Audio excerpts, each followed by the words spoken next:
तो पहले तो first of all I want to be clear कि I am not going to discuss anything on the digital personal data protection bill. I understand there is a lot of interest in that. So we will certainly discuss that tomorrow and the days after that. I have today requested you to join me and of course to share some South Indian breakfast, certainly, but also to share with you what I think is an important aspect in the ongoing political discourse and debate about the future of India. There are some political formations that have decided to rebrand themselves because they have some history to be embarrassed by. And in that context, I want to talk to you about the telecom sector, the communication sector in general, and where we are today and where we were. For some of you who have been part of my presentation, live मत करिए, मैं बैठ दे दूँगा, बता दूँगा, वो हमारे लोग हैं, वरुण रिकॉर्ड करना है. I don't know what the drill is. Varun पहले रिकॉर्ड करने दीजिए, उसके बाद कर लो रिकॉर्ड कर लो. मैंने and I had about a month ago presented in the BJP party office a presentation called The Lost Decade to the India Decade. और मैंने मेटी और इलेक्ट्रॉनिक्स की दुनिया में जो 9 साल में प्रोग्रेस हुआ है उसके बारे में मैंने एक प्रेजेंटेशन दिया था. आज उसी कॉन्टेक्स्ट में from the lost decade to the India decade, I want to talk to you about the telecom sector. What was the telecom sector during the UPA and what is the telecom sector today?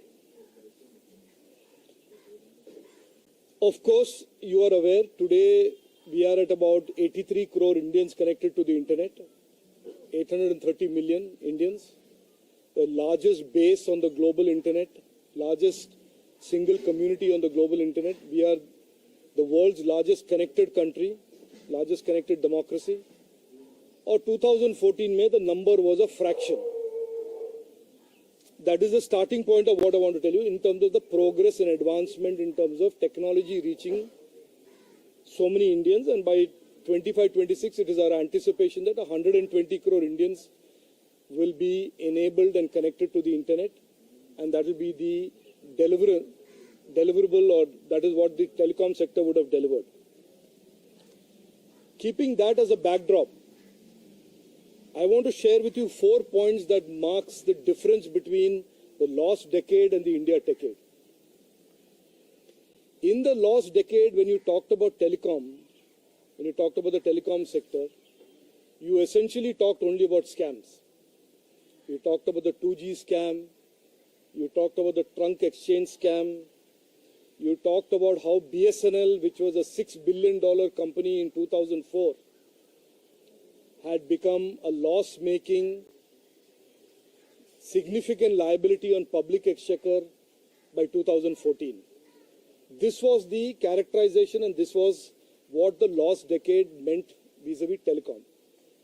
2G scam के बारे में मैं ज़्यादा नहीं बोलूँगा, आप जानते ही हैं. There was crony capitalism, crony licensing, new phrases like first come first serve were invented instead of tenders. New analogies and ideologies and phraseologies like zero loss were invented during the last decade by a very senior lawyer come minister. तो ये सब था last decade के telecom sector के characteristic. और आज क्या हो रहा है, जैसे मैंने कहा, we are the fastest growing telecom connectivity nation in the world, the largest connected nation in the world. We have on multiple occasions auctioned spectrum, created licenses with absolute transparency, with absolute integrity. Every rupee that has been gained from the auction of spectrum has gone to the public exchequer and has been deployed in the expanded social spending schemes of the government of India. So that is one clear contrast I wanted to bring to your attention. The second sharp difference between the lost decade and the India decade, between the UPA and the NDA, is how in that lost decade there was a flight of capital and a flight of foreign investors. You remember, and those of you who don't remember, who are too young to remember, and that is also a possibility, that telecom operators like Etisalat, Telenor, there were a large number of telecom international brand names that came, invested in India, and then had to run away from India because they were either, the businesses were destroyed, because of the corruption, because of the crony capitalism. That was the characteristic in the lost decade. और India decade में आज ease of business के कारण, सरकार के reforms के कारण आज एक stable, growing investor with great positive sentiment are rapidly investing into this sector and only growing the overall market capitalization and size of this segment in the digital economy. Third point, the last decade we were almost completely dependent on imports, whether they were equipment for the network or for devices that were used by consumers. और आज मैं आपके सामने, आप देख रहे होंगे कि मैं मंत्री हूँ, तीन फोन लेके घूमता हूँ, but I carry this with me because all three phones that I use are made in India. And this is again the big difference between the lost decade and the India decade, where in the lost decade over 85 to 86% of all devices were imported, almost 100% of the equipment was imported, and today 100% of the devices are made, tested, assembled in India, exported from India to countries like North America, and in cutting-edge areas like 5G, increasingly the value of Indian designed and Indian made components of the network infrastructure is growing from almost zero to a higher percentage year on year. ये हो गया तीसरा point. Almost completely dependent on import to becoming more and more Atmanirbhar and made in India. Fourth, in the last decade, the consumers had constantly quality of service, dropped calls. I don't know how many of you remember again. पूरा का पूरा narrative होता था कि मेरे calls drop हो रहे हैं, क्वालिटी ऑफ सर्विस के बारे में कोई सोच नहीं रहा है, सरकार नहीं, ट्राई नहीं. And this is always a debate between the consumer and the operator about why the consumers did not have any voice, the consumers did not have a right to quality service. In the India decade, that whole equation has been turned 180 degrees. Networks are much higher quality today. Operators are incentivized and tasked with investing more and more base stations and capacities in the wireless networks. And even in the 5G, which we have launched as one of the few countries to have launched it, we are the second fastest rolled out 5G network in the world. And over 700 districts in India have already had 5G coverage. Over 500,000 base stations have been rolled out in this cutting edge technology. And we are already having a vision and a roadmap for 6G. And I wanted to just summarize for you in this overall debate and discourse about politics and UPA becoming something else and all of that, and this tendency and the temptation for the opposition to pretend that people don't have memories, that the 10 years of UPA in telecom was certainly a lost decade, was certainly a corruption-filled, crony capitalism-led sector, to today's India decade age, when telecom is playing a very, very important role in expanding the digital economy and leading us to $1 trillion goal by 2026. But that is all I had to say, and I'm happy to take any questions. Thank you.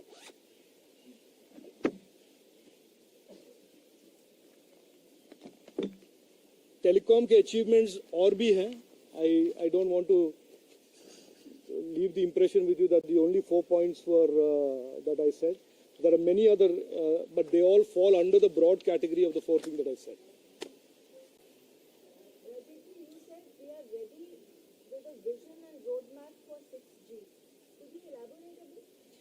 Look, one of the things that the Honorable Prime Minister did way back in late 21, early 22 by launching the first indigenous 5G testbed is to signal that in the future networks and the future network infrastructure, there would be more and more designed in India, made in India components from the almost 100% import intensity of these networks that we have seen for several decades, including the decade that the UPA was in government. So we have a roadmap as the virtualization, softwareization of these networks increase, that Indian IP, Indian technology will find a significant place in the future of wireless networks in general and in the future of wireless IP networks in India in particular. Anji.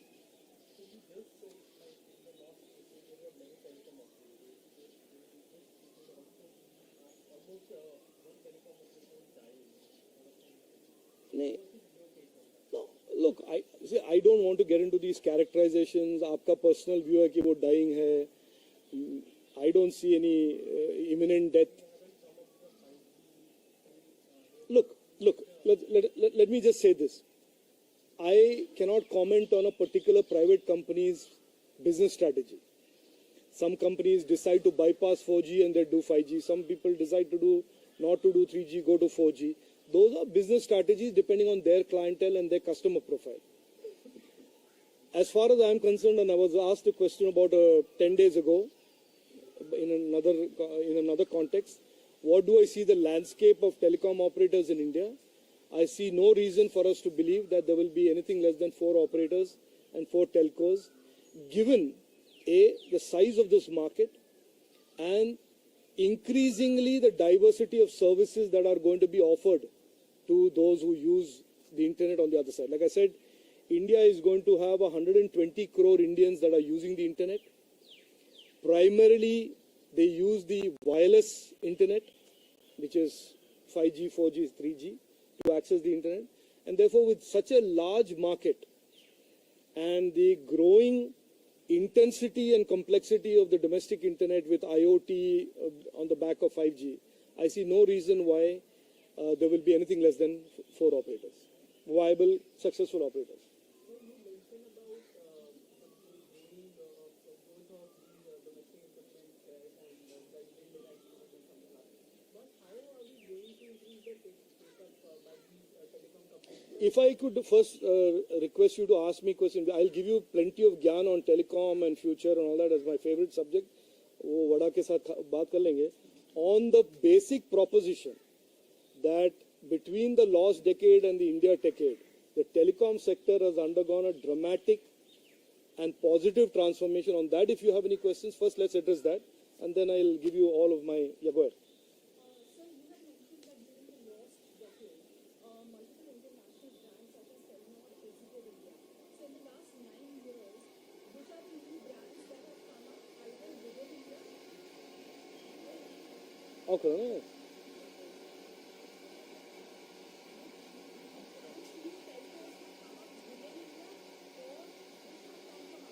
Yeah, so therefore, if you look at the last 9 years, there has never been an occasion for bidding for new licenses.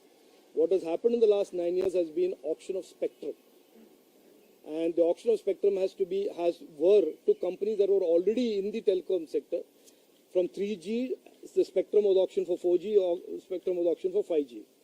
So therefore, that question is a bit irrelevant, because when there was an opening up of the telecom sector from the 2 to the 3, there was a large number of operators that came. But because of the environment, because of these very non-transparent ways of allocating spectrum, people who did not get spectrum invested and had to leave.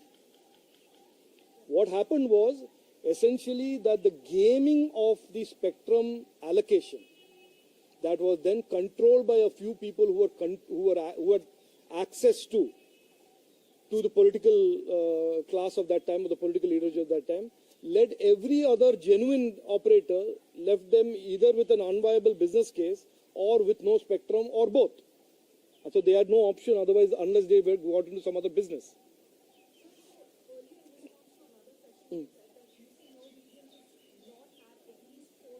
The current, I answered that question in the context of him characterizing one of the current 4 operators as being unviable or going to die, or whatever the word was.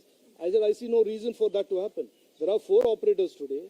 There is 120 crore users of the internet that are going to be coming on board in the next 3 years, and I see no reason for that characterization to have any merit. That's the point of it.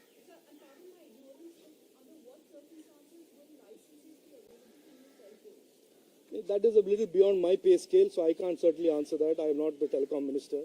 I am only here to tell you what was the telecom sector between 2004 and 14, and what is the telecom sector between 2014 and 2023.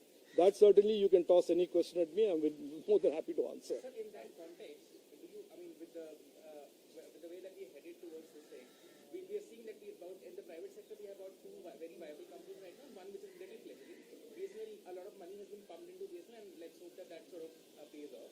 Do you foresee that the telecom sector, which at one stage was a sunrise sector and now is sort of constricted between 2.5 to 3 companies, do you see that the sector could potentially open up with more operators coming into India? So, Soumendra, I will tell you the following. I don't know if you followed what is happening. Sorry.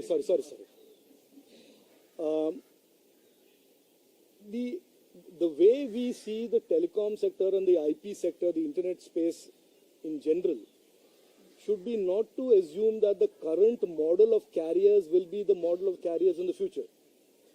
There may be all types of different models that will emerge as a result of innovation. You are seeing, for example, recently a deal that was done by a company in Bangalore called Route Mobile. So there is CPaaS, there are so many other innovations down the road that lend themselves to the softwareization of the telecom network, that if today you want to predict what will be the market structure of IP networks 5 years from now, I am certainly not somebody who's going to predict what it's going to look like. So that is why I said to assume that the current market structure will be the future market structure, or that a company that took a decision in the current marketplace not to invest in 4G but go straight to 5G, those are all decisions that companies take. But I see simply this, that in the last 10 years, our government has created an extremely healthy, vibrant, growing telecom sector. 120 crore Indians are going to have access to the internet. And I certainly want to share one story with you, since you asked the question, Sumendra, that recently I visited a remote district of Nagaland, where I was the first minister to visit there after 50 years. And the district was, the village was in a district called Zuniboto. And in the morning when I met a community of 600 people, I said, how many of you get how many of you have Aadhaar? So pure 600 said they have Aadhaar. How many of you get your subsidies and benefits delivered online on the internet? All 600 of them. So what I want to say is that this is not about statistics and numbers, that this orderly expansion of the internet, orderly expansion and growth of the telecom sector in the last 9 years has benefited the most remote Indian citizen to be able to connect and get the benefits of government and governance that has been put forth by Prime Minister Narendra Modi. And that is why telecom and the orderly growth of telecom, the growth of telecom, the scam-free growth of telecom has been an important part of the digital economic growth, the digital governance growth, the maximum governance narrative of our Prime Minister's mission in terms of delivering governance to all. Yes, go ahead.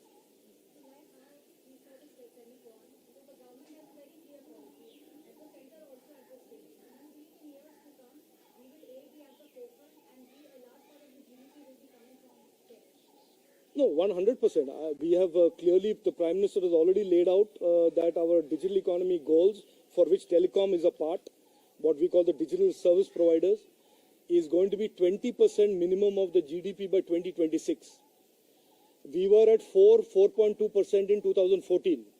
We are at about 11% today. That is 11% of the GDP is digital economy today. And about 20% will be of the GDP will be digital economy in 2026. So certainly that is the direction we are going. And that is why the telecom sector and this transformation of the telecom sector into this clean, no need for any minister to say zero loss, no need for anybody to say first come first serve sector जो हमने बनाया है, ये हमारे digital economy गोल के लिए, हमारे लोगों के जीवन में ट्रांसफॉर्मेशन लाने के लिए बहुत ही एक इम्पोर्टेंट कार्यक्रम था। सर, आप डिजिटल इकोनॉमी की बात कर रहे हैं। हाँ जी सर। साथ कई चैलेंजेस भी हैं। मैं इससे पूछ रहा था कि दिल्ली से महज 100 किलोमीटर की दूरी पे वो साइबर क्राइम का हब बन चुका है। क्या आपको लगता है कि बहुत बड़ा चैलेंज है और सरकार को इससे कुछ करने की जरूरत है? देखिए इसमें मैं ये नहीं कह रहा हूँ कि हमारे पास चैलेंजेस नहीं है। टेक्नोलॉजी के दुनिया में और टेलीकॉम के दुनिया में जैसे हम कनेक्टिविटी का एम्पावरमेंट का जो हम गुड भी डिलीवर करते हैं, उसमें हार्म भी होता है। हार्म काफ़ी सारे हार्म है, उसके लिए हम IT रूल्स लेके आ रहे हैं systematically to deal with all of these issues of harm including cyber crime. तो ये मैं ये डिनाई नहीं करूँगा कि साइबर क्राइम एक इशू है, लेकिन हम उस पे हम काफ़ी काम कर रहे हैं और उसके नतीजे भी निकलेंगे। ये वो उसका मैं अभी इस पर टिप्पणी नहीं करूँगा, बाद में we can talk about that.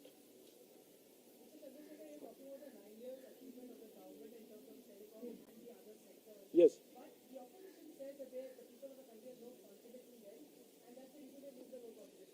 but what else will they say? I mean, if they are in a tearing rush to forget UPA, forget the 10 years that they ran riot in this country, and they want to rebrand themselves and pretend that everybody else has forgotten what they have done, that's what they will say. And we, as a government, believe in putting the facts forward in terms of the hard work that Prime Minister Narendra Modi ji has undertaken in the last 9 years, 10 years. The details and facts of the transformation are there in front of you. And finally, in my opinion, the democratic process is about a clash over or a debate over facts, not debate about fiction. So I think if they have some imaginary delusion in their mind, there is, like I always say, in democracy, there is a right to be delusional as much as there is a right to be to free speech. ये देखिए, वो और क्या बोलेंगे, जो एक तरह से गठबंधन जिन्होंने यूपीए के टाइम में, यही गठबंधन, यही कोalition ने 2G स्कैम और टेलीकॉम सेक्टर को बर्बाद करने का यही एक कोalition का रिस्पॉन्सिबिलिटी था। आज वो अपने नाम को बदलकर कुछ और नए नाम इन्वेंट करना चाहते हैं, तो वो और क्या बोलेंगे। हमारा ये, हमारे सरकार का, हमारे पार्टी का एक पूरा विश्वास है कि हमने जो प्रधानमंत्री मोदी जी ने जो 9 साल में उन्होंने काम किए हैं, जो ट्रांसफॉर्मेशन उन्होंने लाया है, वो हम लोगों के सामने रखेंगे, हर लोग के सामने, हर व्यक्ति के सामने रखेंगे और लोग तय करेंगे। और ये डिबेट होगा फैक्ट्स पर, अचीवमेंट्स पर, रिपोर्ट कार्ड पर। और कोई कुछ बोले, कोई ट्वीट कुछ करे, उससे कुछ मुझे नहीं लगता है प्रभाव पड़ेगा। और वो जो इसको करना है वो करते रहे। मैंने पहले भी कहा है, हमारे कॉन्स्टिट्यूशन में डिल्यूजनल होने का भी फंडामेंटल राइट है, जैसे फ्री स्पीच का भी फंडामेंटल राइट है। सर, इन हिंदी, हाँ जी, बोल दिया मैंने हिंदी में। कितने करोड़ भारतीय हैं जिनको आपको लगता है, आपने कहा 120 करोड़ लोगों को इंटरनेट फैसिलिटी, कब तक ये सुविधा मिलेगी और क्या गवर्नमेंट की रणनीति? आज के दिन में 85 करोड़ यानी 85 करोड़ भारतवासी इंटरनेट से हमारे टेलीकॉम सेक्टर के द्वारा जुड़ रहे हैं, जुड़ चुके हैं।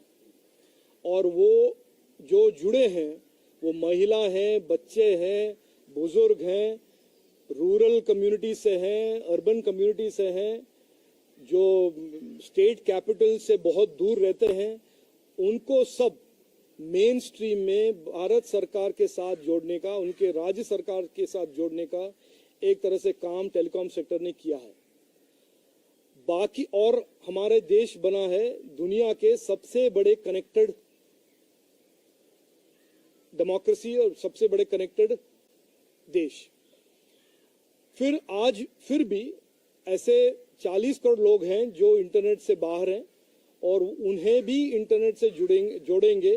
भारत नेट और 5G जैसे हमारे नए नए जो प्रोग्राम्स हैं, और हमारा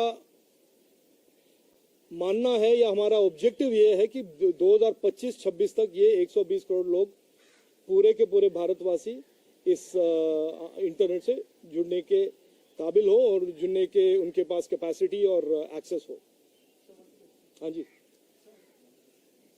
Just wanted to ask, this NAVIC that we are developing and the Shakti chip, when do you think this could go into Indian smartphones and how you are going to do that? Wrong press conference. We will discuss this in a different press conference. I'll talk to you offline on that. Yeah.